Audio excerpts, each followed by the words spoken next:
Hello, people. Can you hear me? Yeah, we can hear you.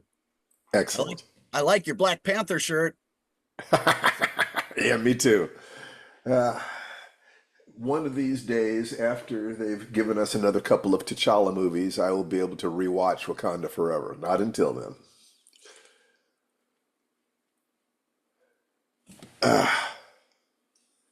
That was one of the most disappointing cinematic experiences of my entire life.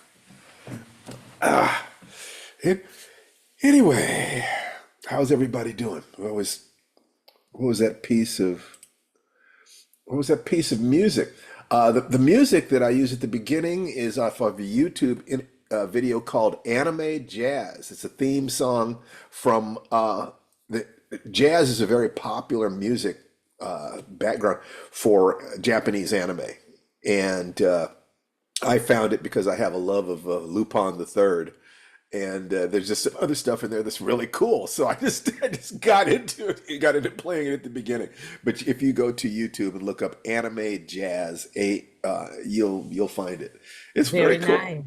Thank you. Yeah, you're very welcome. That's Joyce, right? Yeah, kind of sounded like Trombone Shorty. I'm a Trombone Shorty fan. I don't know if you know his music. No, I don't, but I do know that Japanese jazz aficionados absolutely love American jazz. I mean, they worship it. And they think that it is absolutely the best music on the planet. So what they do with real respect. Great. Thank you. You bet. You bet. Just I just made Tananarive co-host, so she's there. She's on the East Coast. We have to try to do this despite the fact that our lives are really, really busy. So I hope that I'm really glad that you guys are as flexible, that you understand that what we're trying to do here is extremely important to us. And if you can give us a little bit of flexibility in that, then we can give to you every week. Uh, I'm supposed to be presenting at New York Comic Con in a couple months, and I told them, that for the Star Wars novel, and they want me to do three signings and panels and stuff, and I told them I need 2 hours to do my show. So between this and this time, with 15 minutes bracketing on either side, don't book me. You guys are that important to me, and I hope that you will consider this to be that important to you, and your lives to be that important to you. Part of what I'm trying to do is to show you through my actions how much the world matters to me, how much you matter to me, and I want you to matter that much to yourselves. Don't let me care more about you than you care about yourselves. That would be rather absurd. However, we all get into places where it's difficult to see our value sometimes. So, that's very, very human too. Joanna Wheeler is looking really pretty today. Look at that girl. Yeah. Hi. Thank you. Hi. You're very welcome. Thank you. My adorable wife is on here, so she's listening to every word I say. So Yes, I am. yes, you are. There's my baby. I miss you so much. And I see too, darling. as I've said, I know you're taking care of your daddy and you're up for a Dragon Con, the Dragon Award. So you're out there living La Vida Loca, while I'm holding it down here, and that feels like all is right with the world. Yep. Yep. Yep. Yep. Yep, yep, yep, yep, yep. Okay, got it. There's this. I'm going to stream this to Facebook.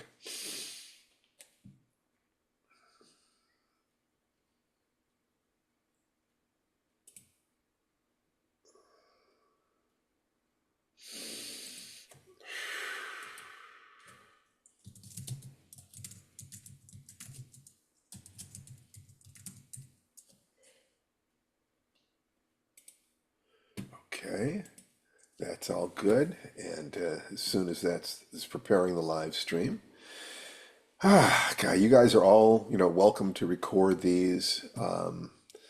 This is there's nothing that I teach you guys that isn't flowing through me that I didn't get from someone else. I might have integrated it and extrapolated from it and synthesized things, but the process of mastery is, always learning, always doing, always teaching. And so if it helps you to understand or remember the things I'm saying or that Tananarive is saying by recording, fantastic. Otherwise, take notes or whatever. Don't be afraid to ask questions. Really, really important. And now let's get going. It is 12 o'clock. So welcome to Firedance. My name is Stephen Barnes. I am the creator of a number of different self-improvement technologies, Firedance and life writing and things of that nature, and the magic formula, which is kind of central to this because Firedance is nothing more than the way you take the magic formula and bring it into your life by doing things that address the 5 aspects of the magic formula while you are moving your body. And that is really important. You have to ground yourself to the world, or it's very easy to get caught up in your head. Ground yourself to the world. It's very easy for your open heart to attract predators. There's nothing that predators like more than open-hearted people who just love everyone but don't protect themselves. So that's where we start. And the buy-in for this is to commit to breathing 5 times a day, 60 seconds of deep, slow diaphragmatic breathing on the hour, at least 5 times a day. If you will do that, we can leverage all the rest of this teaching on top of it. Costs you nothing except a little bit of time. We'd love it if you picked up a copy of the Magic Formula book, but the truth is, if you're on this call and you're committed to being part of this community and you can't afford the money for the book, I'll send you a copy.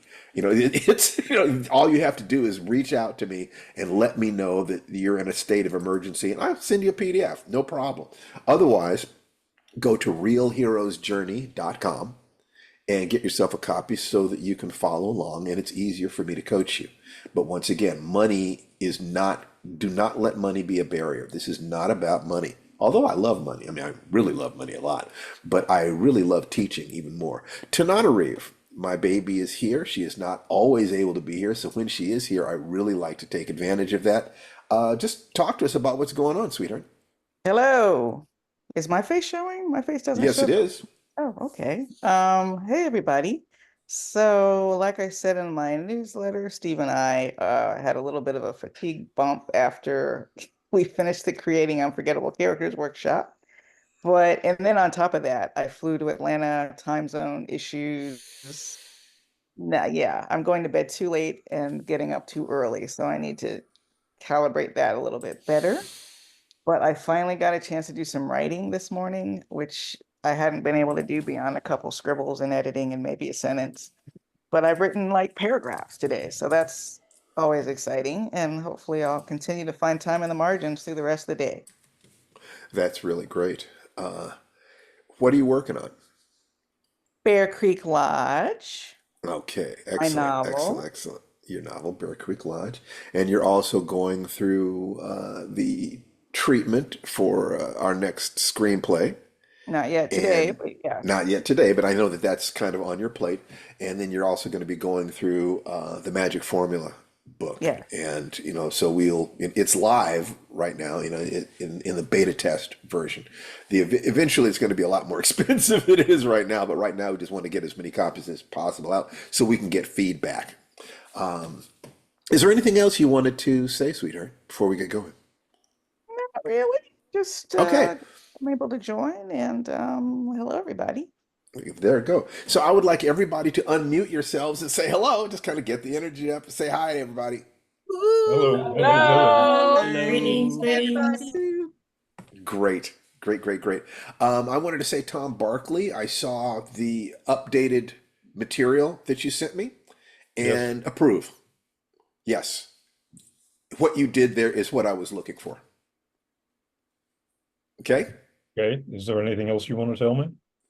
Not at the moment. Did you have any question for me?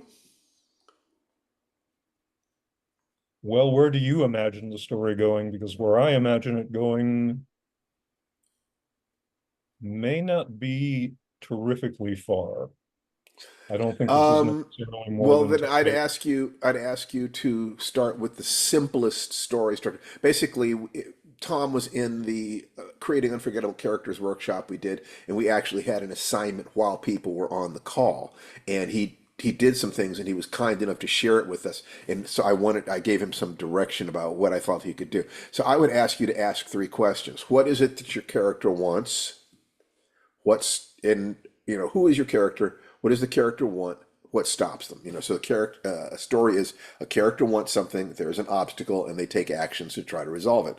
Their actions will either resolve it, they'll succeed or fail, or they might grow and find a new goal. Who knows? If your character is dying of cancer and they're trying to survive and there is no way to survive, then they might very well evolve in terms of their egos and start seeing that what they want to do is to contribute to as many people as possible in the time they have, or to make something right, or maybe they go into despair and destroy themselves. Who knows? But the story needs to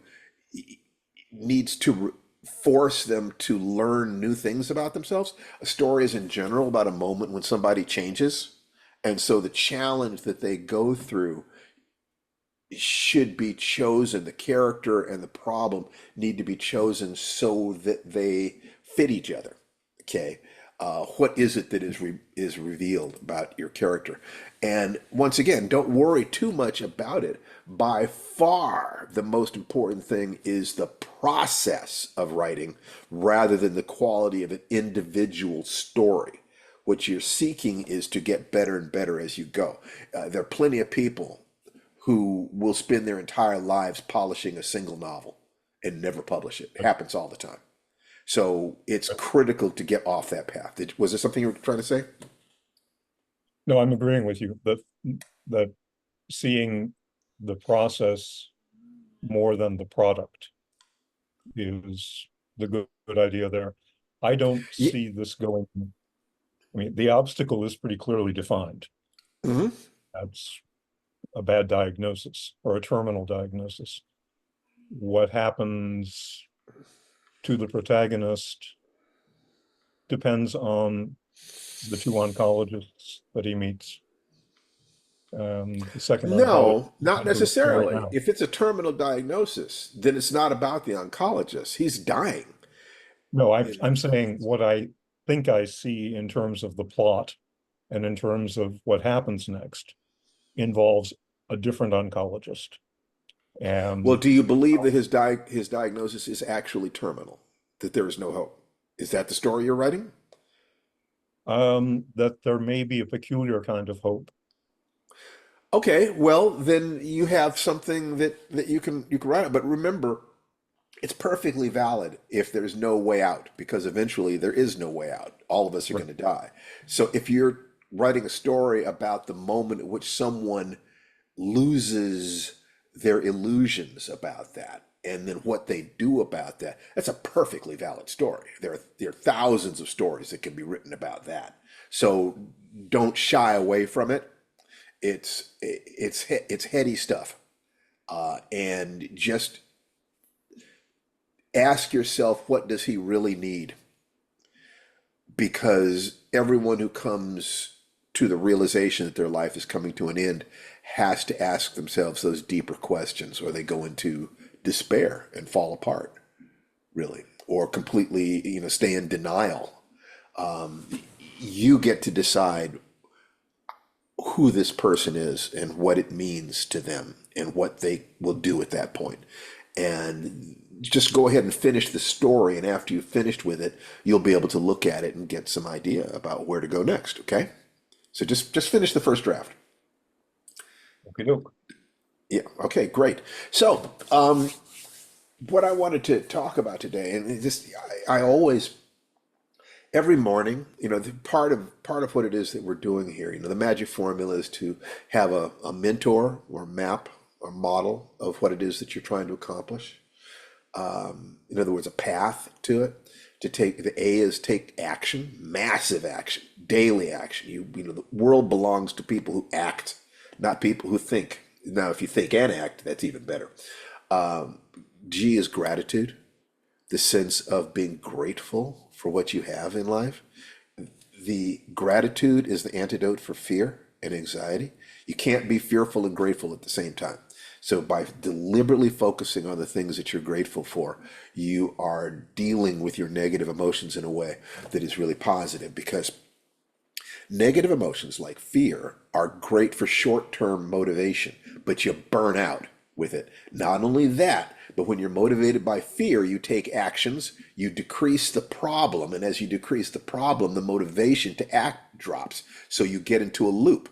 You're in pain, you take an action until the pain diminishes, then you stop taking the action, and then eventually the problem will recur. People do this with diets all the time. And then they say diets don't work. No, no, no, no, no. They didn't work. The diet would have worked fine. They need to look at what's going on with them. Maybe I need to find something that is closer to what I need. Something that is, maybe I don't want a diet. I want a new lifestyle. Or I need to look at my own emotions about this stuff. You got to take responsibility for those things. And the only way to do that is to love yourself and be grateful enough for your life that you're willing to look at the areas in which things have not gone so well, and the areas in which you did mess up, and not blame yourself, not give yourself a raft of crap about the fact that you're human and imperfect. So mentor, action, gratitude, major, major, major thing. In fact, if you get the gratitude part right, this success formula is guaranteed, because the meaning of life is to escape suffering, be joyful, and be of service. So if you include as your daily actions producing joy in your life, you're getting the reward that most people think they can't get until after they've got that $1 million or that new job or that new house or whatever. No, you're enjoying every day. You win just like that. And you're moving towards your goal as fast as is possible. The I in the magic formula is intention. That's a clear goal. You have to have a clear idea of what it is that you're trying to accomplish. Ideally, it should be photographable. You should be able to see the check, yourself crossing the finish line, yourself standing at the altar, the new house, the new car, whatever it is. What is the photographable reality of the thing that you want to accomplish? And then remember that goals are dreams with deadlines. So when are you going to do it? What is it going to look like? And then by backing up, you have to ask yourself the question, how are you going to do it? Which you get from the M, which is your mentor, your map. You study people who've already accomplished the thing you're trying to do. And you say, well, what price did they pay? You have the right to say, I'm not interested in paying that price. That's absolutely your right. But what is also true is that if you decide to take those steps, you want to be constantly checking to see that the actions you're taking are in alignment with your soul. The actions you're taking are in alignment with your deep self. So the C in the magic formula is your core. Who are you really? Who you are is shaped by your actions and also revealed by your actions. It's a loop. So you can start at either end of that loop. You can be the thing and then do the thing, or you can do the thing and you'll eventually be the thing. We become what we pretend to be if we do it deeply enough. Now, given that, the strength of the magic formula is, first of all, it sits by itself. You can simply be sure you don't have a 0 in any one of those categories, and you're going to move forward in your life. It's going to be spooky and it's going to be wonderful. But there is an additional level that opens up when you use it and look at other models as well. And the two that are most central to this practice are the 3 centers: belly, brain, heart center, head center. In other words, to be balanced as a human being, physical health and fitness, love, and career primarily. And also the 3 gates. It's a moral framework. The 3 centers protects you. It makes sure that you are taking care of your entire life. The 3 gates protect other people from you. Because part of what you are doing here, when you wake up your belly brain, you're waking up the predator part of you, the survivor part of you. And I don't mean predator like a sexual predator. I mean the lion, the lioness, the part of you that wants to eat the world, the part of you that has teeth and claws and would be capable of defending you, defending that child self within you, defending your dreams. You wake that part of you up. And I think we all have seen people who had their predator self, their animal self, that part of you open, and that part of them open without their hearts being open. If you have that belly brain and your head open, but your heart is not open, it is possible to feel that what you need to do is eat the world because you have no real sense of love and empathy for others. So the proper order would be triggering your survival drive and then opening your heart. Possibly opening your heart first and then opening your survival drive. But only after those two drives are connected do you open your head. If you're not careful, what you'll do is you will create maps of reality that do not connect to reality. They're just things you came up with in your head. And then you will try to shape reality to fit the map in your head rather than building a map based upon your experience with reality. I'm sorry, we see this in politics. You see this in philosophical movements. You see this a lot of people who are hugely smart and really are trying to, eat the world in that sense, but they have no love, and often they have no connection to the world as it is. They're not experiencing the world as it is. So they just run around inside their heads like, rats in a maze that has no cheese in it.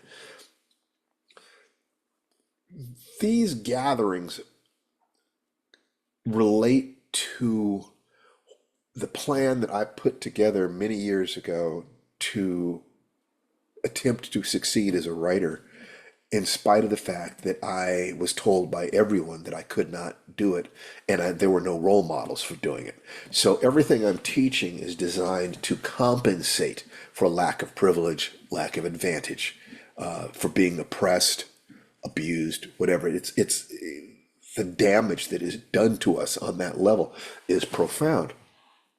So the three gates and the three centers help us protect ourselves and also set ourselves up to expand to the world. Now, why is that important? I was thinking about this morning. Like I said, I'm circular. I'm coming back to what it is I was thinking about. Every day, one of the things I'm thinking about is, how can I be of greater service? What can I do today to make the world a better place? And that may sound grandiose, but the fact is that every change that's ever happened in the world is because of individuals, even if those individuals bonded together into groups. Ultimately, it's about who are you and what is the world? Can one person make a difference? Is it possible for one person to make a difference? Well, I did a little bit of math, and the average person knows 611 people, or so call it 600 people. Each of those 600 people knows 600 people. So within 2 degrees of separation from you, there are 360,000 people. I say, and I choose to believe, that one hugely congruent, powerful, dedicated human being will begin to shift those 600 people around them. If you make that shift enough, deep enough, they will be able to shift the people around them. And then, arguably, it might be reasonable to say that the effect starts to fade out, but I think 2 degrees of separation is reasonable. Plenty of national elections have been swayed with fewer than 360,000 votes. 360,000 people is a lot of people. And when they're focused on the same things, that power can change the world. I really do believe that.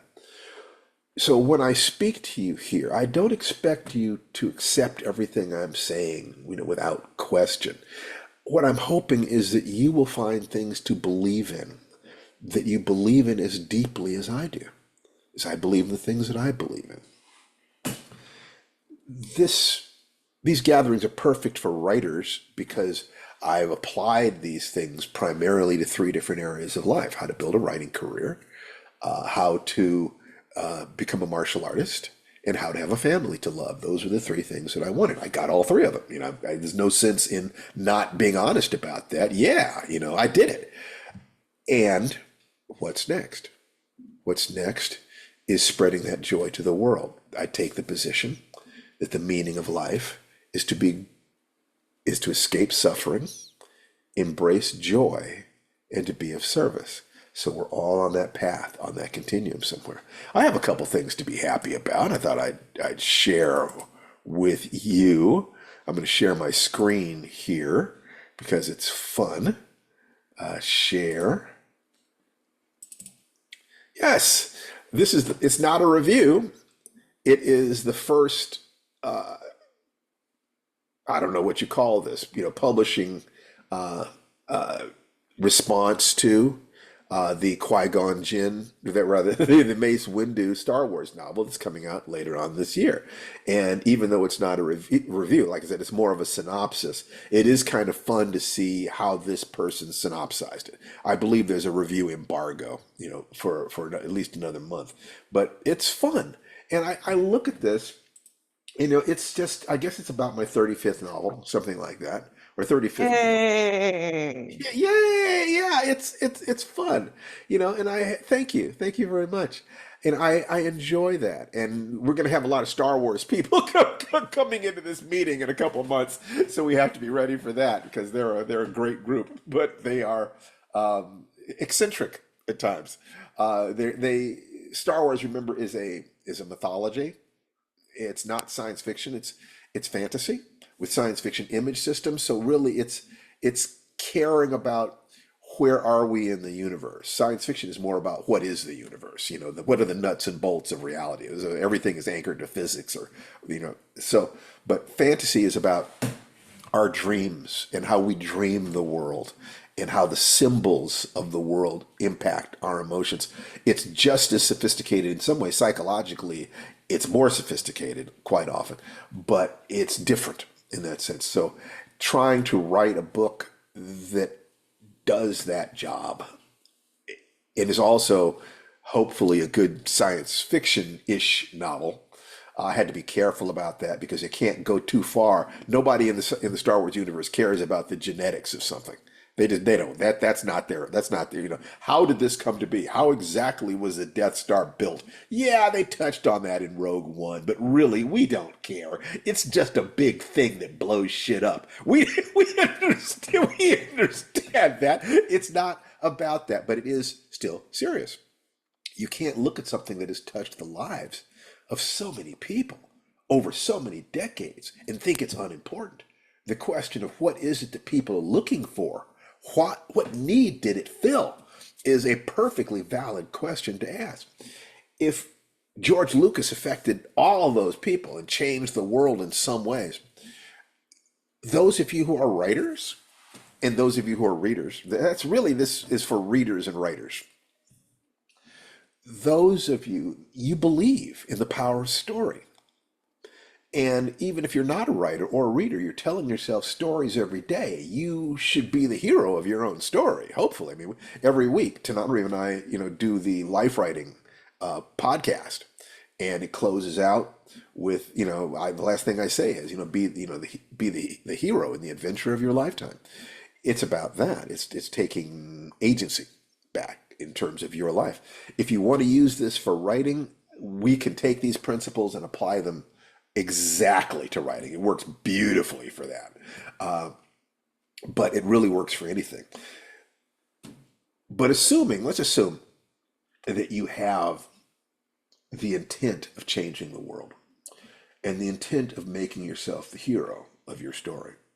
And maybe you're a writer, or maybe you simply want to influence people. How do we do that? And one of the things that I want to do every week is to share frameworks with you, ways of looking at things.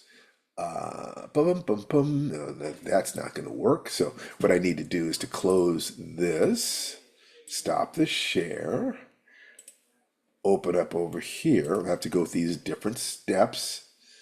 Okay, good. Weekly Firedance. There we go. All right. And now I can share. And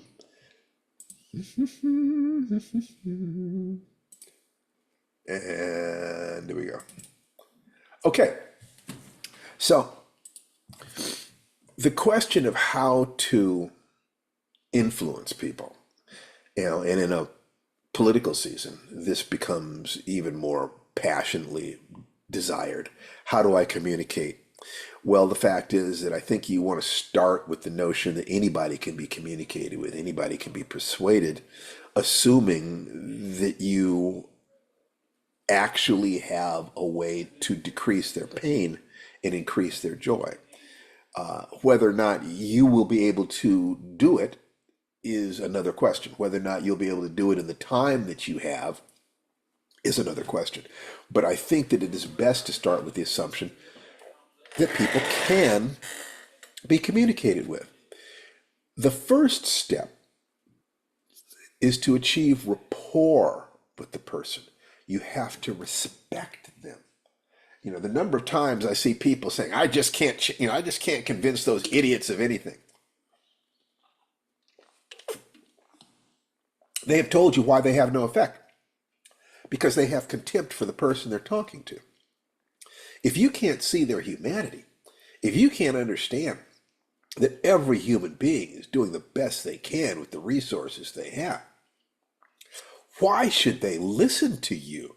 They know how you feel about them on some level. I really feel that people always know how you really feel. They get it. They hear the words, they see your facial expression, they hear the intonations, they see your body language, they watch your behavior over time. They know who you are if they pay attention to it, and they will get that signal. This person hates me.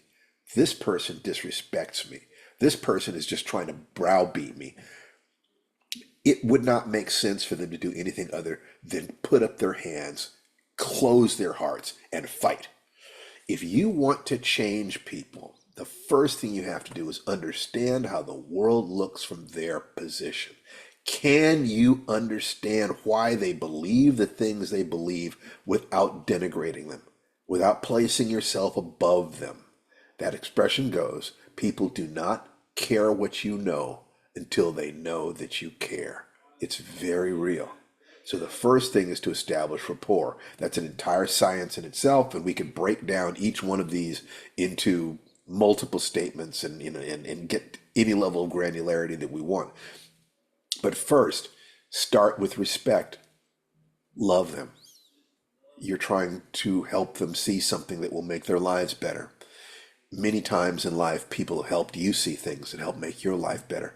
It is with gratitude to the mentors of the past and the understanding that you will need such compassion in the future that you then can offer yourself to people without feeling that they are less than you. Critical that you do not make that mistake. So that's number one. Number two, break their pattern. When you're in the middle of an argument, sometimes you'll just keep arguing because your motor's set to continue. It's just, you go and go and go. It's like you're in a fight. Once the fight starts, it can be hard to stop it. You're just going to go and go and go and go. Or like running downhill. The way to keep your balance running downhill is to keep running. If you stop, you can go, ass over tea kettle. If you want to communicate with someone, you have to get their attention. They're driven more by their emotions than their logic. People, including you, including the people who complain, no, people aren't logical. I can't. They're not following logic. I give them the reasons and they don't follow it. The very people who do that are themselves victims of the same syndrome. Because if 10 times, 50 times, you have observed that people don't change because of logic. They change because of emotion. They're controlled by their emotions. Why do you keep trying to change people due to logic, using logic? You're doing it because your own emotions are so extreme that you shut your heart down and try to stay up in your head. I'll logic my way out of this. I'll calculate my way out of this. No, that's not how human beings work. Even the smartest of us. How do you break somebody's pattern? Well, we're going to have to get just a little bit more granular with this, just a little bit, just touch on it. There are three things that determine our emotions. what we focus on, the way we use our physiology, and the language that we use. When you're dealing with someone and you're trying to break their pattern, you have to change their behavior physically. In other words, you're in the middle of an argument, you might say, let's go for a walk. Or you make them laugh. Or, you do something that actually shifts their physiology and you'll find the tension breaking. And now it's easier for you to communicate with them. The other thing is you shift their focus. You can shift their focus by getting them to think about something different. A person who's really depressed, if you can get them to think about their first kiss and you can hold them there for a couple of minutes, you'll see their mood changing. That what we choose to focus on. As I've often said, I can go back to first grade and remember when I forgot my lines in the Christmas play and still feel embarrassment. It's always going to be there. Those memories are always going to be there. But the same thing is true about happy memories, about pleasant memories. That if I paid a guy about $5,000 once to spend 2 days observing me and coaching me. And one of the things that he discovered was that anytime I thought about my daughter, Nikki, I got happy. Anytime. It didn't matter what was going on. He could just, mention Nikki and automatically, why? Because my love for her is uncomplicated. It's just, I love her, she loves me. It's very simple in that way. And so literally I've got dozens of things that I know anytime I need to feel good, all I need to do is think about one of those things. So I get to choreograph my own emotions.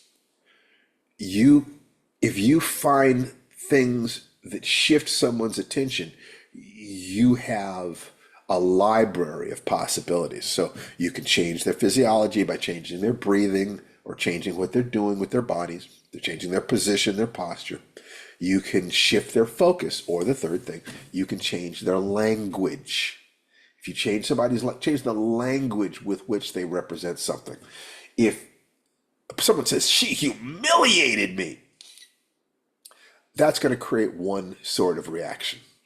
On the other hand, if you can get them to say, she annoyed me, that's a completely different reaction. It's much less extreme. If you can get them to say, she did a curious thing, I have no idea why she would do something like that. You go into curiosity about it. Now it's like, oh, this thing happened that I don't like. I wonder why they thought doing that would reduce their pain and increase their joy. What's going on inside them? How do they see the world? I mean, I'm a fantastic person. Everybody should want to be with me and everyone should want to be nice to me. Why in the world didn't she see that? Whatever you do, the language that you use shifts your perspective, and as soon as your perspective is shifted, your emotions shift, your breathing changes.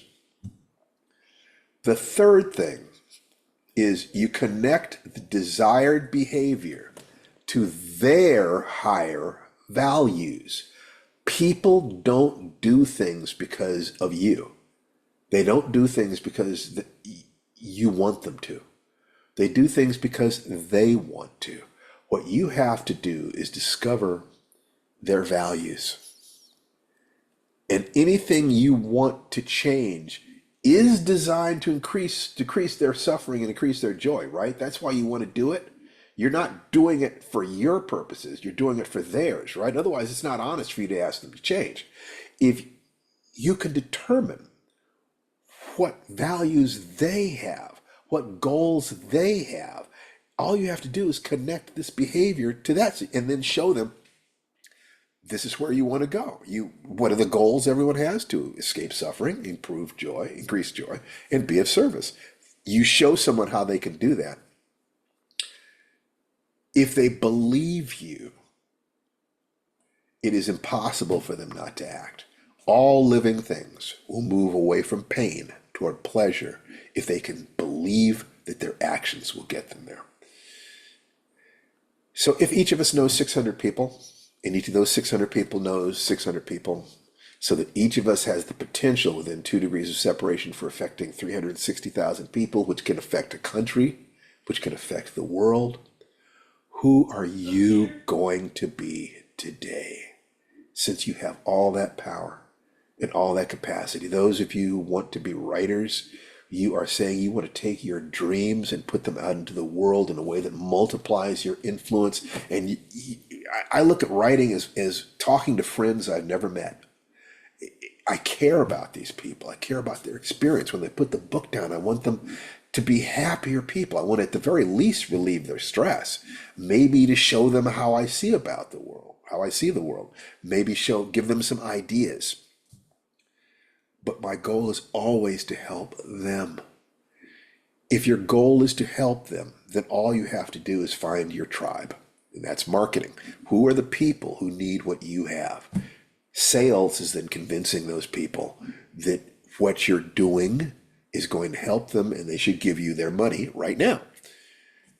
It's possible to do all these things with ethics and responsibility, to treat other people the way you would want to be treated, because what we all want is that moving away from pain toward joy. And it is my experience that once our hearts are filled with joy and we're no longer operating out of fear, what we want to do is be of service. So that's the sort of framework that I wanted to offer today. Now what I'd love to do is, this is the time when what we do is we say, who's got a comment, a question, a request about anything that we have covered this week or in previous weeks? Push me, make me prove myself. We start with the magic formula, how it can work to improve results. But we also open the door to other frameworks, and there are brilliant teachers out there. And when you have more than one way to look at something, well, they say that once is a restriction, two things is complication, but having three options gives you freedom. So the more different ways you have to look at something, the freer you are. It's the law of requisite variety. That's what it is. It's a Sufi principle. I want you to go out and find other teachers. I want you to go out and find other frameworks. You already have them. All I'm asking you to do is start in terms of what it is that I can help you with the magic formula, the 3 centers, and the 3 gates. So given that, let's see what people have to share with us today. Alexander Adams. Hi. Hello. This is asking for a friend. I know that Okay. sounds terrible. Yeah, right. Sure. It really is. Uh-huh. Yeah. And yet it could apply to different situations at different times with me. But Oh, what you I've think? got, what I've got is I have a situation with my current production company where the CEO, essentially, he's not as much of a creator as he is a businessman. And we have these creations coming in that we're really close at this point to getting them out and produced and released. I mean, the basically this particular book right now that I'm doing the final touches on, it has to go to the presses by October 1st, or it won't get out in time for Christmas. So when I talk to him about stuff, he balks a little bit because he doesn't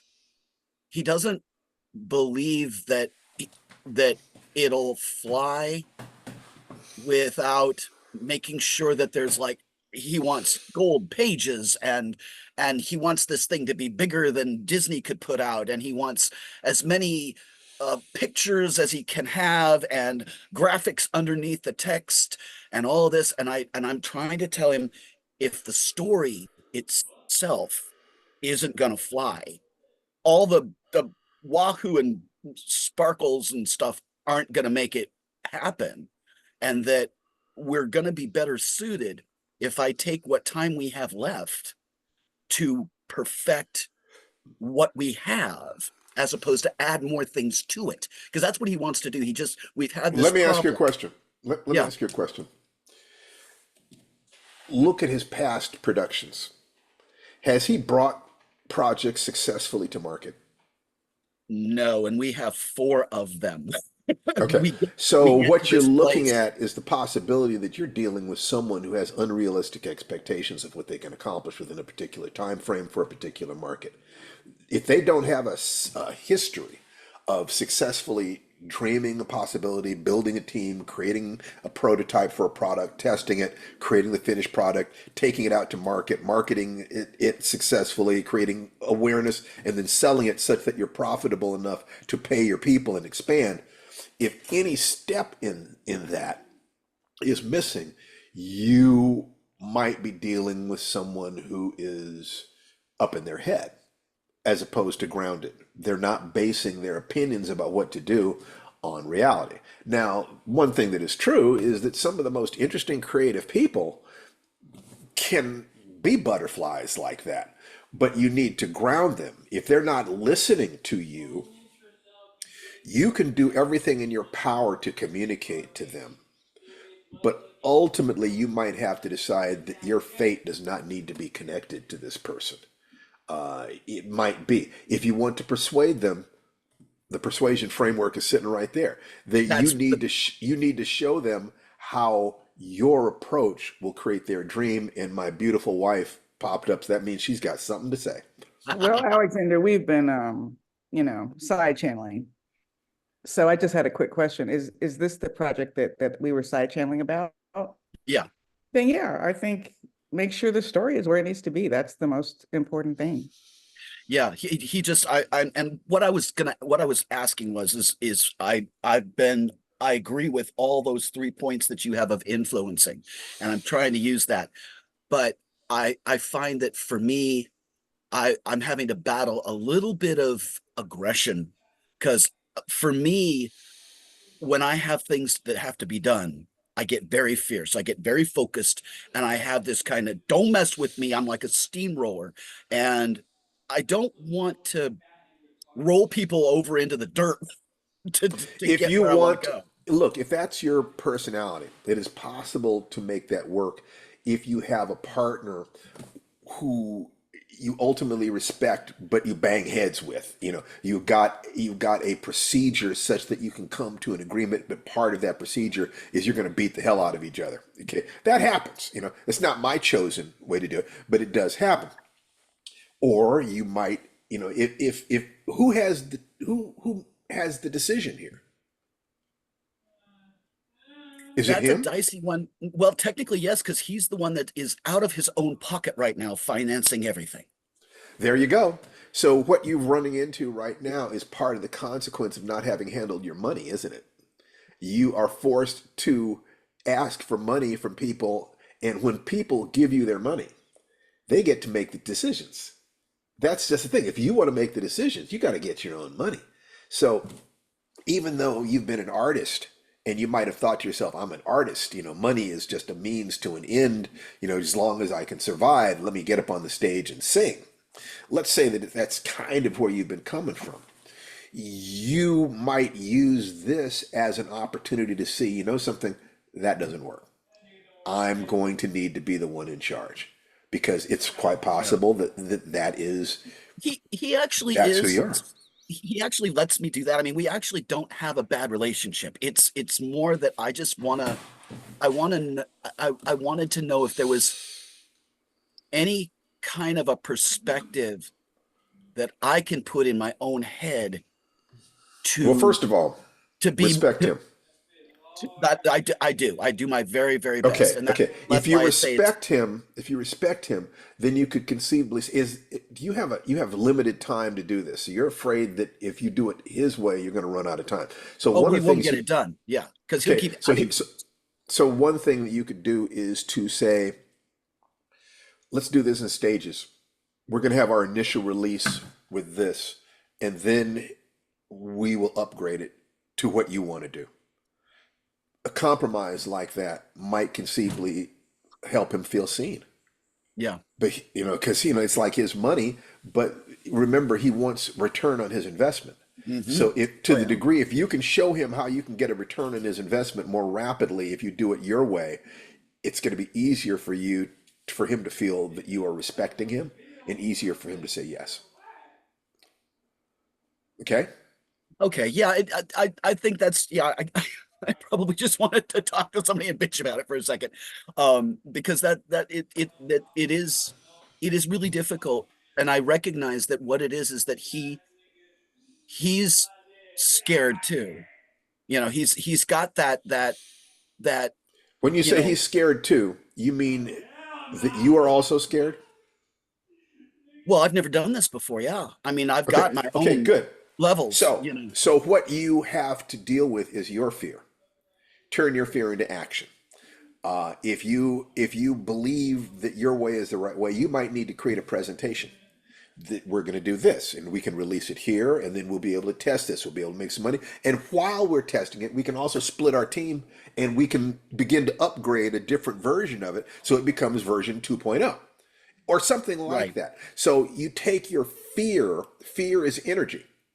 What are you doing with that energy? So if you say you're angry and you're aggressive, that's all action signal stuff. So the positive actions are both to increase your capacity to communicate what you want and to be absolutely certain that what you're communicating is something that is valid.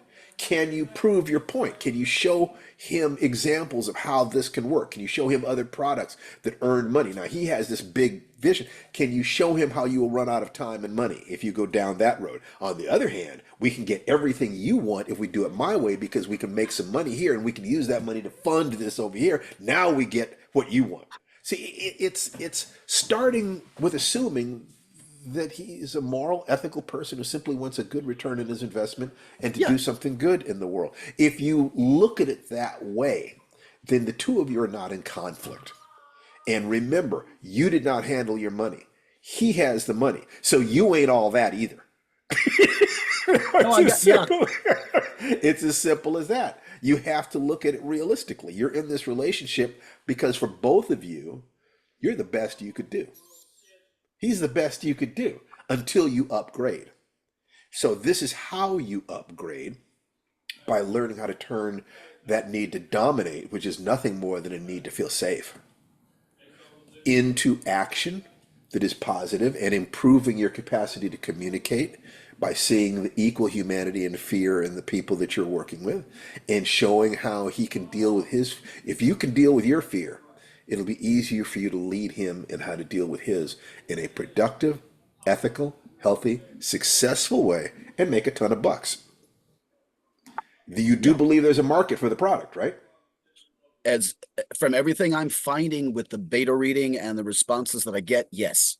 Okay, so if you do that and you can show him your marketing plan and you show him how you're willing to roll the money back into the product to perfect it, now he can see how the timelines all work together.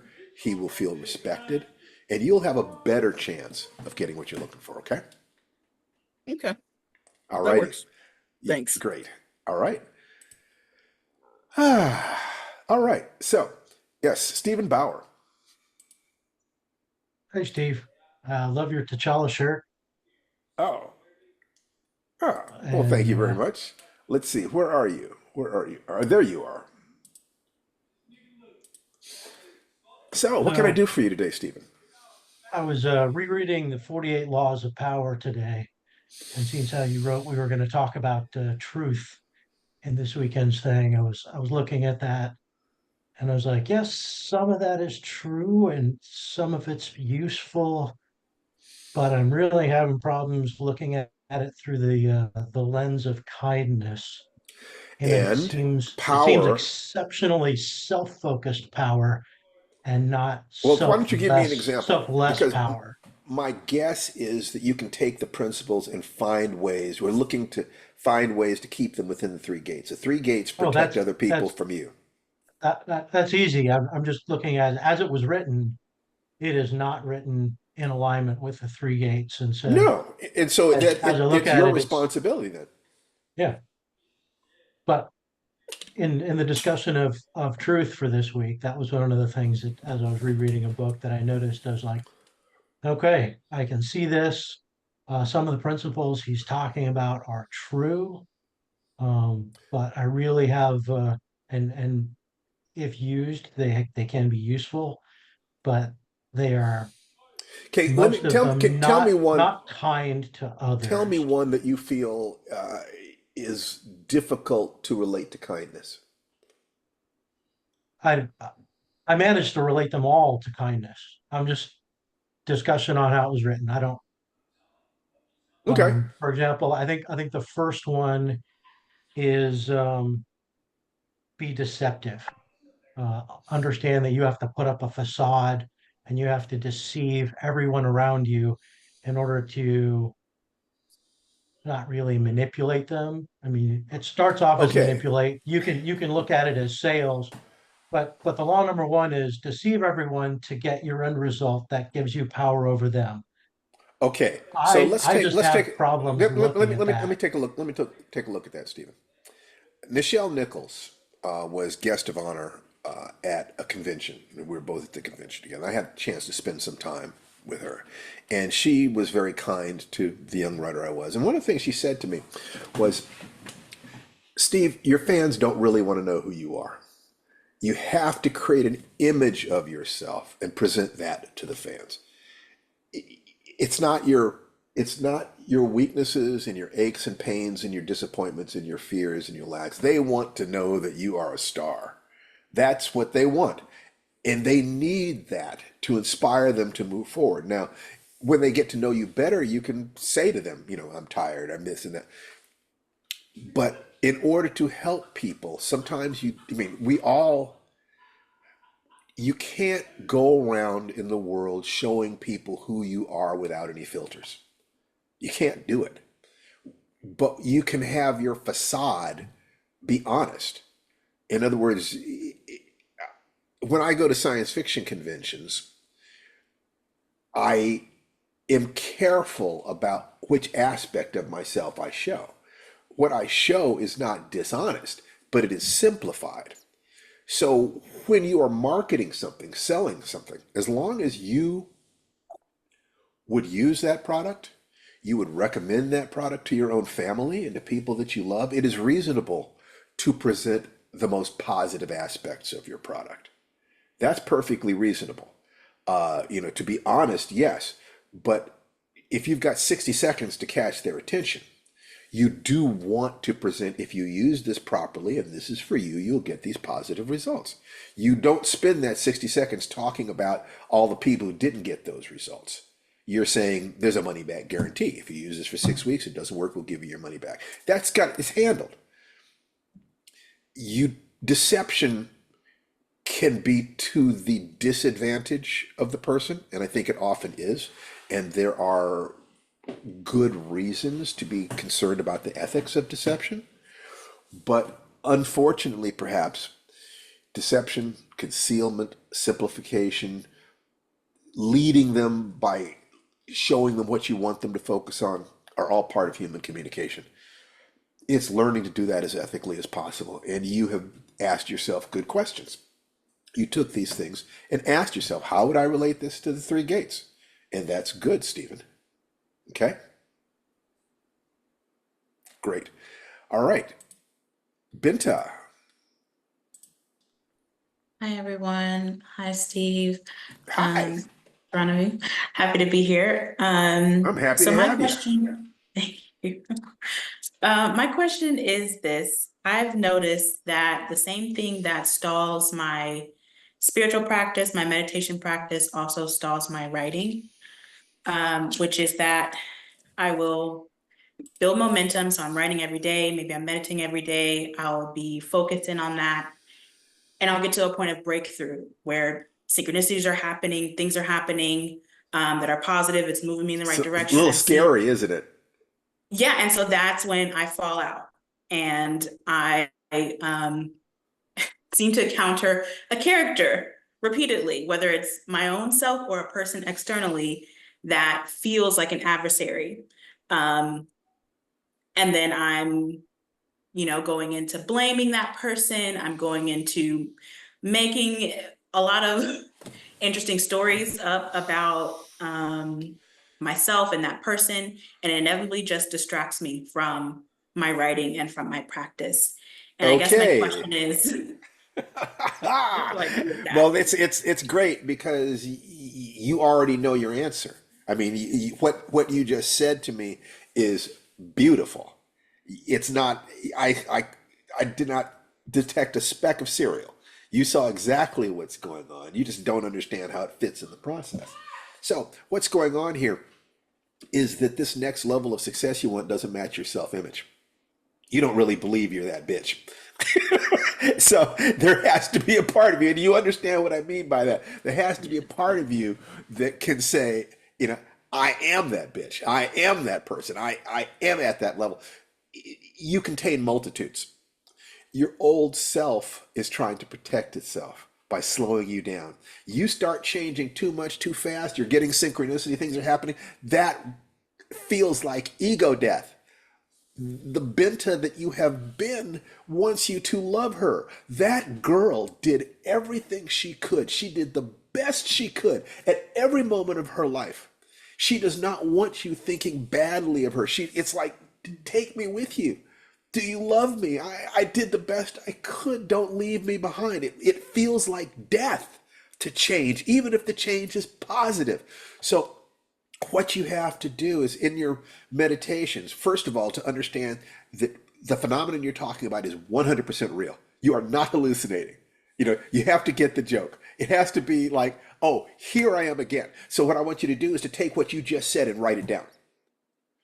What you just said, write it down. This is how I stop myself. I do this and I do this. And every time I get to here, this happens. This. Then go right ahead and be that wonderful woman that I know that you are. When the synchronicity starts, you kind of say to yourself, I'm getting close to the territory where I sabotage myself again. Let me see what my ego does this time.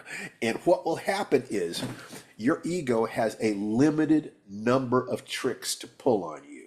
And as soon as it starts repeating those tricks, it gets weaker. It gets weaker. All you have to do is notice them. The value of meditation is to separate yourself from your thoughts. You're not your thoughts. You're not your emotions. You're not the voices in your head. You sit there watching these things happen. And then at some point you say, well, then who am I if I'm not those things? And you step back a logical level, and you observe the observer, and then you observe the observer of the observer. And at some point after that, you get that joke and you say, oh, all of this dualistic thought is a circle jerk. It doesn't work. But this is the way we think. I'm thinking about the fact that I'm thinking about the fact that I'm thinking about the fact that I'm thinking about the fact. And all of that energy that you could have used to pop up to the next level has been drained away by observing and associating with the emotions rather than saying, oh, there's fear again. There's anger again. Isn't that interesting? Well, I've been through that. And by looking at all the women you have been in your life, all the way back to childhood, you will begin to see that this pattern has happened to you countless times. And you stopped yourself until either you found a way through it or life forced you to change. Furthermore, once you grasp this, you will have vastly more compassion for the people around you, because everyone does this to one degree or another. And you will start understanding humanity and history in a way that most people do not. And that wisdom that you develop will aid you. You'll see the traps that people are in. And if you can move through it, or just remember how many times you've already moved through it, you'll be able to help them. So I want you to have vast motivation to understand that for the sake of your own dreams, the little girl inside you, for the sake of the woman you are and the old woman you'll be on your deathbed who needs to get to the other side of this crap, you don't want to take that stuff with you onto your deathbed. You want to sit on your deathbed with kind of a smile saying, I did the job. I did it. Wow, what a life. I got all that stuff done. And also be able to reach out to other people and say, I understand. Remember the persuasion framework? That you have to start with rapport? When you understand this, you are understanding one of the deepest things that happens. When you start thinking that the voices in your head determine what you can or cannot do, who you are or are not, whether or not you are worth something or not? Do you realize that every negative person who ever hurt you, every oppressor, is living rent-free in your head? You're listening to the voices of the people who do not love you, or the people who loved you but were afraid for you. You are now a grown woman. You're the mother of your own heart, the child within you. If you can accept the fact that what is going on is perfectly natural, the thing will happen, but you don't add emotion to the thing. It's just fear is here, pain is here, but not suffering. Suffering is thinking that the fear means something. That's why it took me 24 years to earn my first black belt. I didn't just accept that I was afraid. I thought the fear meant something, that the pain means something. No, they're just sensations. These are just thoughts. Those are just voices. Who are you? You are the space in which your life is happening.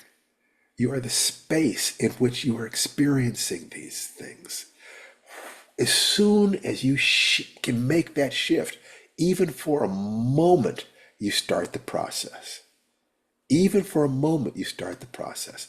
So your way out of this box is, first of all, to write down everything you know about the box. Everything you know about the other times this has happened, and the other times you've seen it happen to other people. And then live your life and begin to observe. Start seeing the patterns. And then you'll say, okay, this is the pattern happens. There is an expression: you kill Godzilla when it's a baby. You kill the monster when it's small. The process of interrupting your pattern, of the process of breakdown, the process of defeating yourself starts with a single feeling or thought or word in your mind. When you start recognizing the symptoms of the early stage of breakdown, you can interrupt it at the early stage.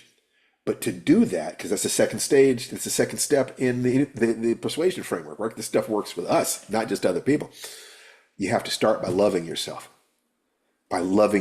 deeply, by accepting yourself, by openly just weeping with love for the journey you've taken and all the things that you've done and learned and overcome. And when you can love yourself that way and be grateful. I did not ask for an easy life. I asked for the strength to appreciate an authentic one. I don't pray for ease or luck. I pray to be myself. Who am I? And I believe that who I am is enough, that I have no desire that's deep in my heart that I can hold over time unless I have some spark of the ability to bring that to life. I just saw something change in your face. Where did you just go? It was good. It was good. Where did you just go? Yeah, I think it is that piece of, one, recognizing gratitude does help with this. Two, realizing that it's normal. The process is normal, because I get stuck in the frustration of like, Yeah. this is happening again. I realize it's happening. I'm doing this again. And so pulling myself out of that through gratitude and seeing when I'm starting to spin before the spin starts. Yes, I get the think it's like, joke. I can do Laugh that. at it. Laugh at it. You're and this reflects something that's happening on the national political scene. Our tyrants inside us hate to be laughed at. Laughter exposes them, pulls back the curtain so you can see the man behind the curtain. This wasn't the Wizard of Oz. It was just this little frightened part of you that is trying to be bigger than it is to protect itself because it doesn't want to die. And you have to hold that poor frightened little baby and say, you're not ever dying.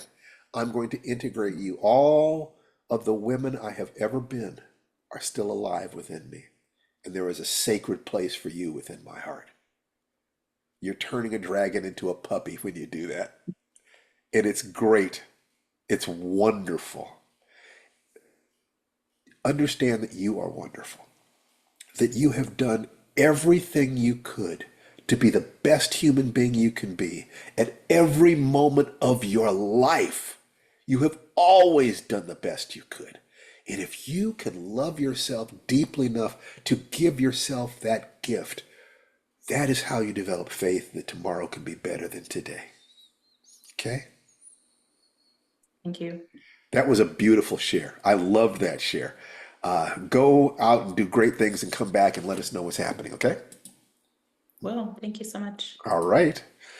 All right. So I'm going to move this again, and I'm going to see volunteer or you will be voluntold. Joanna Wheeler, I've been looking at you, and I would love to just hear something from you. Just share with us, what can we do for you? If you have any comments, questions, or requests? Um, Hello, everyone. I don't have any comments. I'm just listening today. That's what I want to do today. Okay, great. So, just if there's anything that you'd like to ask us or share with us, know that you're 100% welcome, and it's just wonderful to see you. Thank you. Thanks for You welcoming. bet. All right, remove that spotlight. And I saw somebody there where is she? Avalon Jacka. Hello, Avalon. Nice to officially meet you. I joined the Creating Unforgettable Characters Oh, workshop great. week, and I found it really insightful and helpful because I've been working on my first novel. I'm a journalist, and so I haven't really written any fiction before, but I've been Is working. Tananarive on here? Because she just finished teaching a whole workshop in fiction writing for journalists. But She now? has to go. Oh, yes. I do usually leave around 1. Hello. Hello. You happen to hear my name. What was the question though? I had stepped out of the room. She's a journalist and she's working on her first novel. Oh, okay. Yeah. Well, just out of personal curiosity, what kind of journalism have you done? Where you working? Primarily right now I'm working on for a commercial real estate journal in Colorado. Okay. So very dry, kind of boring, Oh, but but it's there's a lot journalism. happening.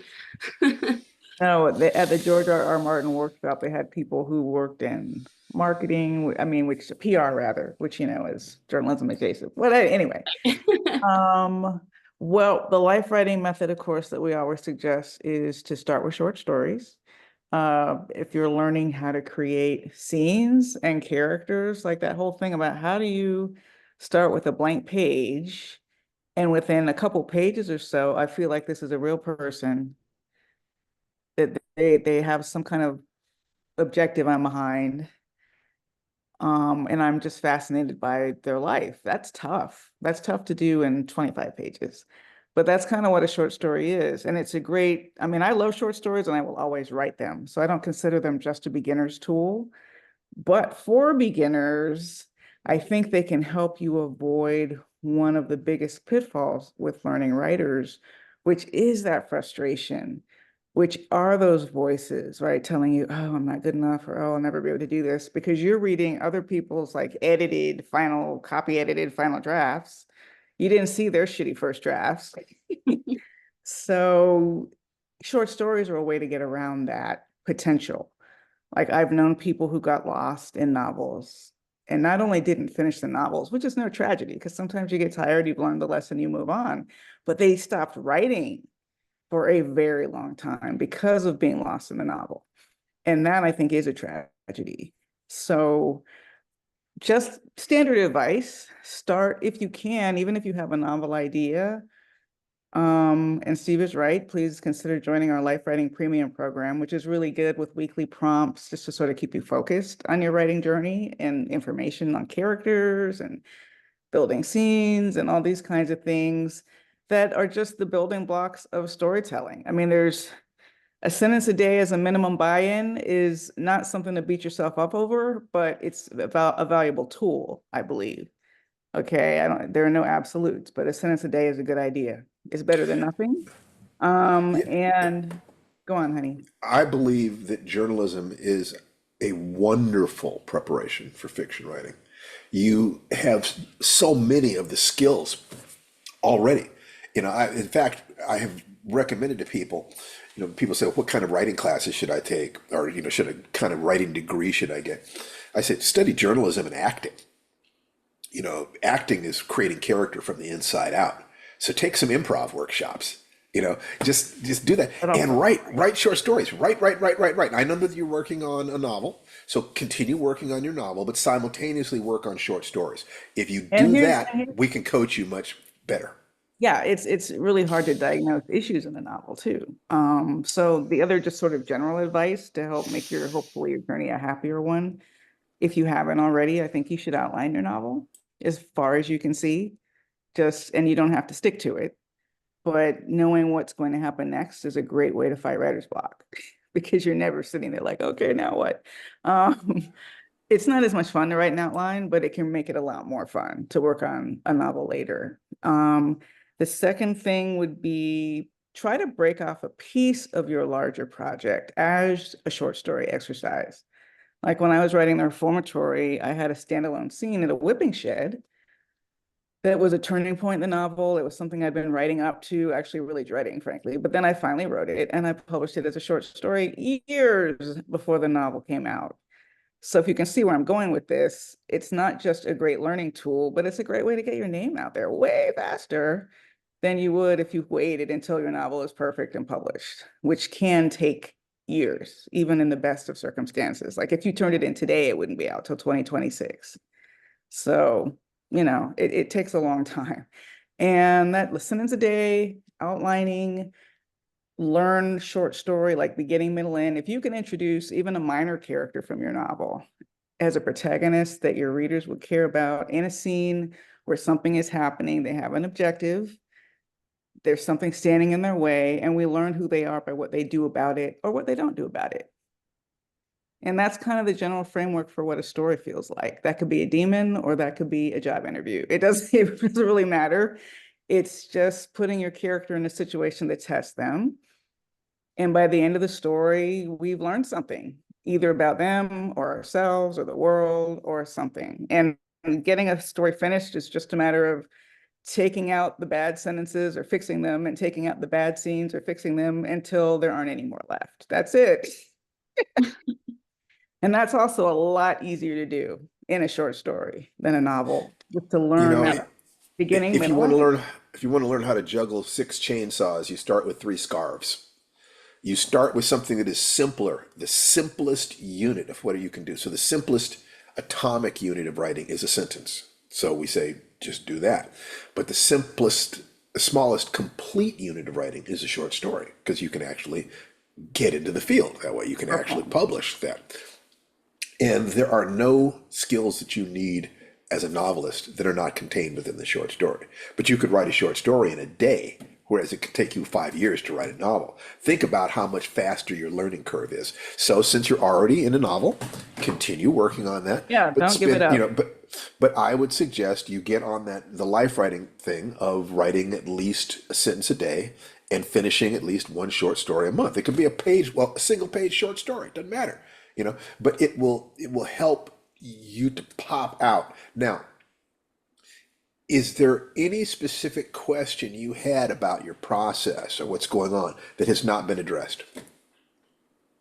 I don't think so. I've been working on it for years. It's been a long time, and I'm kind of at this point where I'm like, I want to actually move this forward, because I've been kind of writing it either as scenes come to me, or I just started a few months ago trying to get from the beginning to the end, almost outlining. Like I've done an outline before, but I think like also narrowing down, like, are there any plot points where things don't make sense? Because I've realized in the process that like there are certain steps that it's like, well, it doesn't make sense that they would do this. Why would they travel there and then go back even further in the same direction? So, well, I can give you a couple of possibilities. One is write a 3-page outline of your entire book. I mean, literally just 3 pages, squeeze it down, and every critical thing about it, is you can get into just 3 pages. When you've got that to the point that you can, 3 to 5 pages, 2 to 5 pages, but 3 pages is the number that Robert McKee used. Like you're telling it as a bedtime story almost. That's right. Once upon a time, there was. When you've got it to 3 pages, you can then call up a friend and say, listen, would you listen to this? And you just read them the 3 pages. Do they get it? Do they have an emotional reaction? Do you understand? Does everything follow? If not, it's a hell of a lot easier to fix it in a 3 page form than it is in 600 pages. Yeah, Okay? that's true. But it sounds You know, like you're doing a lot of good self-diagnostic work. Have you also had beta readers helping you read it along the way? I have had one person read like the first half of it, which is what I had the most of, and it was kind of to a certain point where it was a good pausing point. She is an editor, and so Good. she has given some pretty solid feedback as far as like the broader story as well as specific points. So I'm kind of working through that now. Yeah. That's the key to the flow, really, in a longer work is the sort of dance between the chapters where every chapter has its own objective, but it's also working toward the novel's main objective or against it.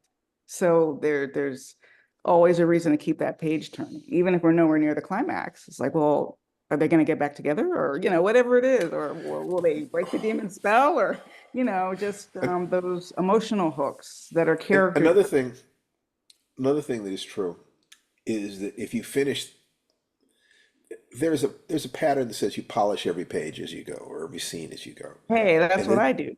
that's right. And I tend to, create an outline, then write the whole thing. Actually, I'll write it as a script first, usually. And then if it works as a script, because it takes a lot less time to tell a story in a script than it does to write out, all the description and everything. But I want to get to that first draft. Once I've got the first draft and I know how it ends, and I can look at everything that's happening and then I ask myself, what is this story really about?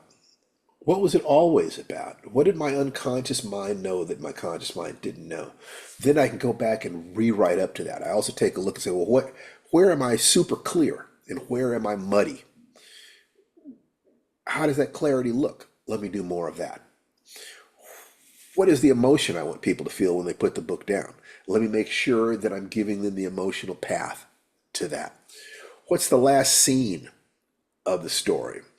How do I increase its impact? Every scene leading up to that has to do something to contribute to the power of the climax of your work.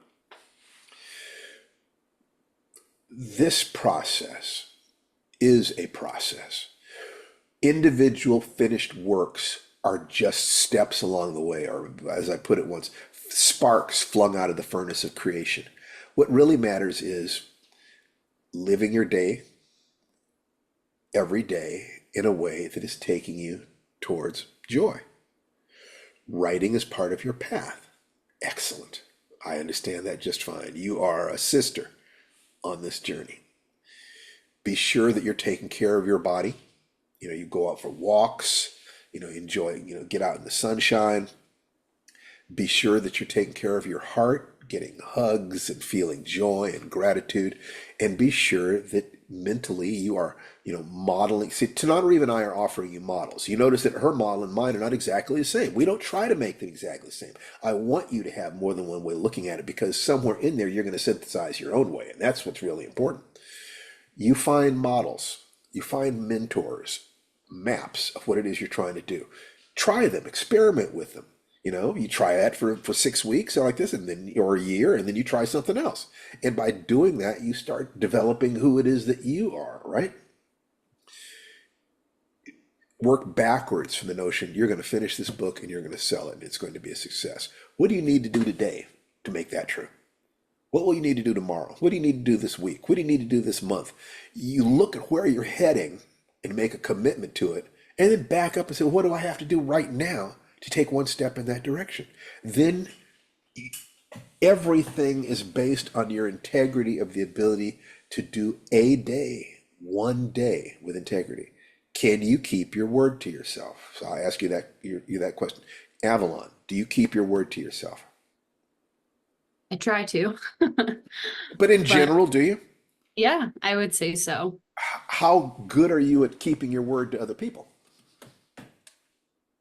I'd say 95% of the time I try to keep my word, just being realistic. Is it easier for you to keep your word to yourself or to other people? I think other people, I think it's Okay, the that's very common. That's very common. accountability. So what you want to do is do you have a writing partner? You have an accountability partner for your writing? I don't at the moment, no. Yeah, see, that's it, and you could have. So that's a scary thing. I would suggest that you get yourself an accountability partner, a writing group, or come back here Yeah. until you find a specific person. We can be your accountability partners. Not only that, but talk to people in chat. You will find people who are looking for accountability partners. So as long as you know that your dream of publishing a novel is absolutely possible, there's absolutely no reason to doubt yourself. The rest of it is just technique. Okay? Testing. Okay, good. Is there anything else we can do for you today? I don't think so. I just want to thank you guys for having these workshops. It's really just given me a lot of inspiration just in the past week. And like you said, having those models and seeing how other writers do their stuff has just been really motivating, even just in the last week. So just wanted Well, to thank I love being motivating, but I'm really a strategy guy. you. Okay? It's like yes, but emotion then is a strategy as well as a desired outcome. Have a specific mentor map model, take massive action, at least the minimum action. Never have a zero. So it's a sentence a day from now on until you're finished with that book.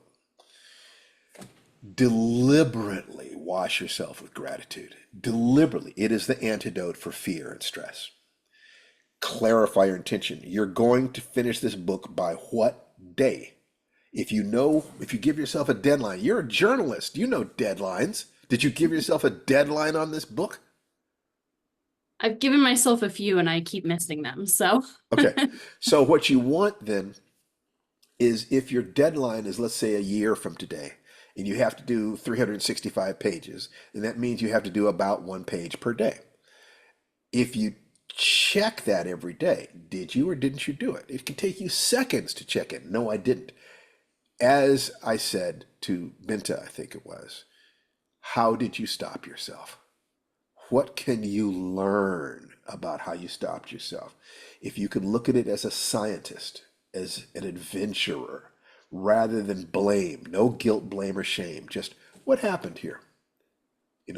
I did this and this happened. What was going on at work?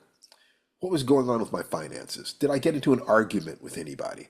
What did I eat yesterday? The last 72 hours of your life determine how today is going to feel. Once you start, so journaling is just fantastic for this.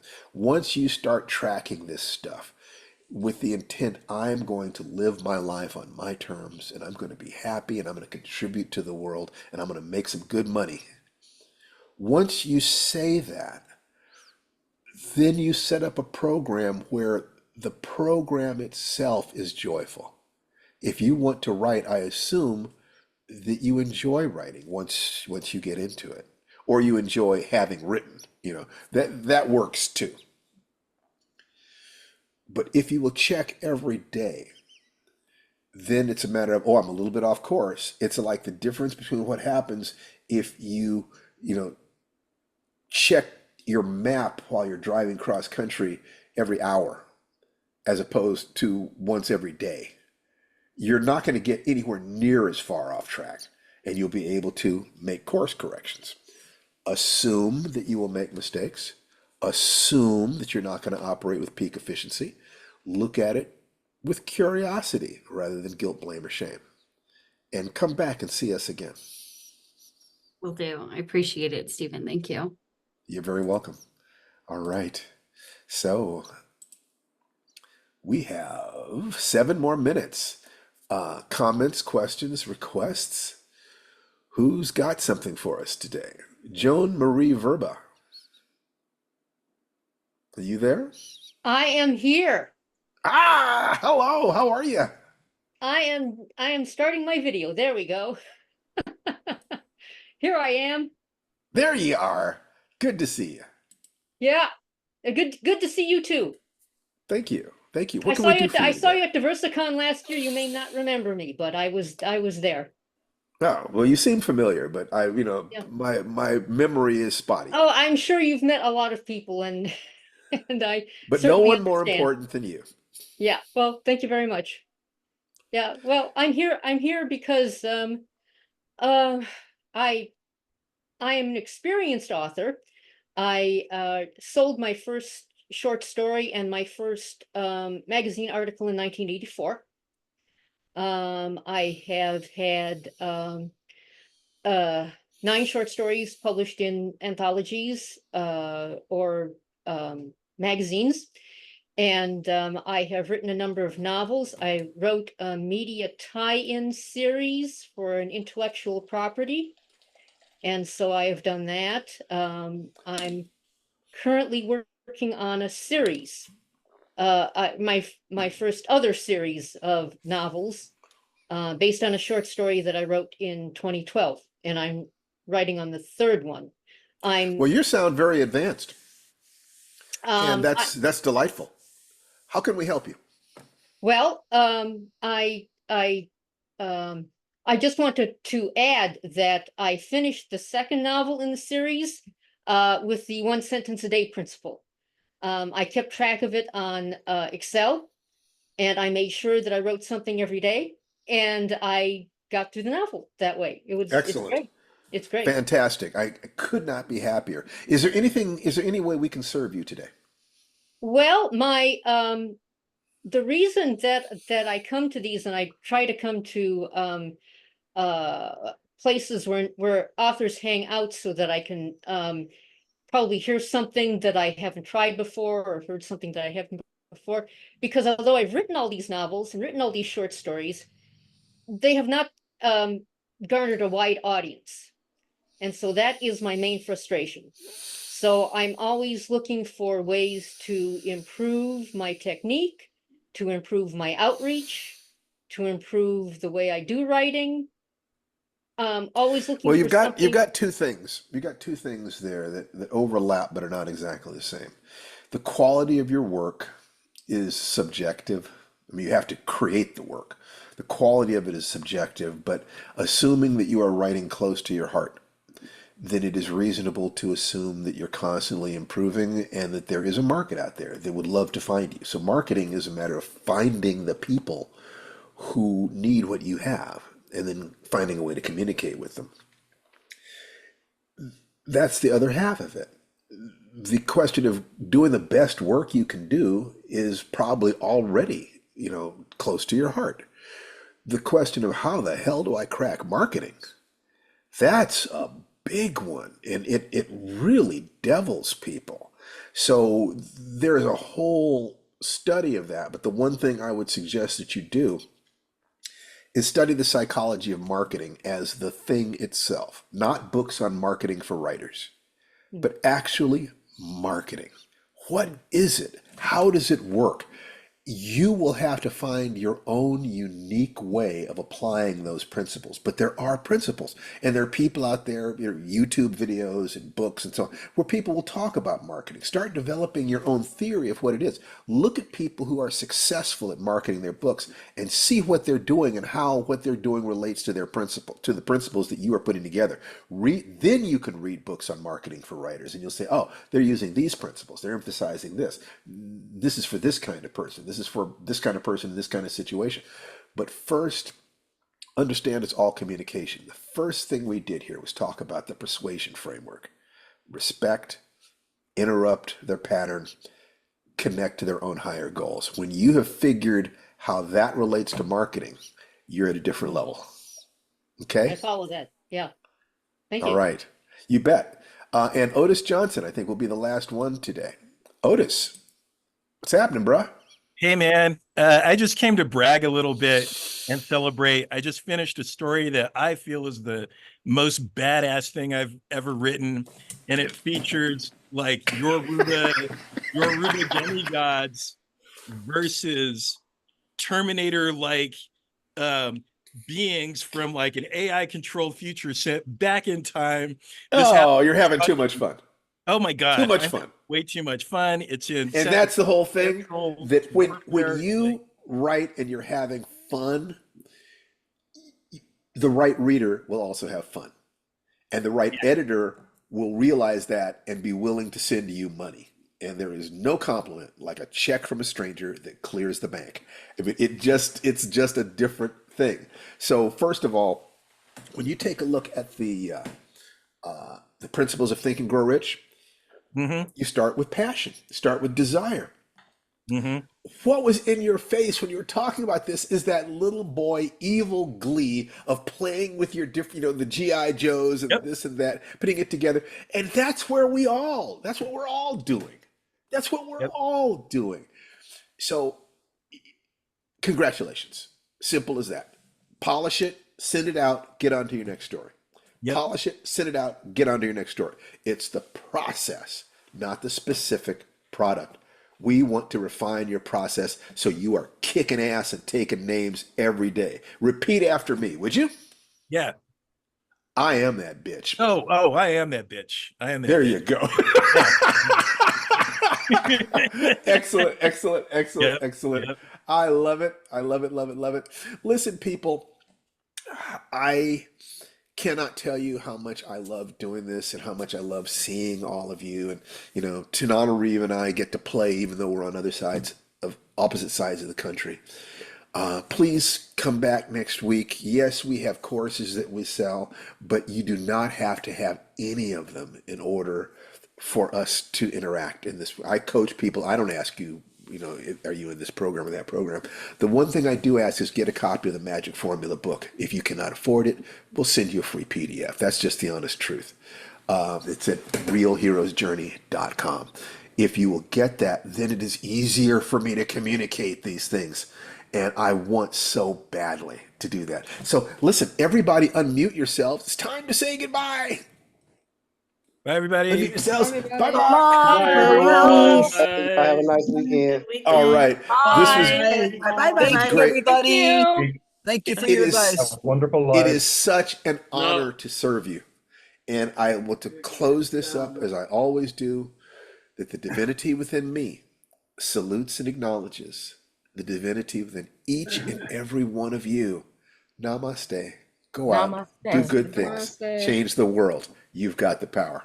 Bye-bye. So long, farewell.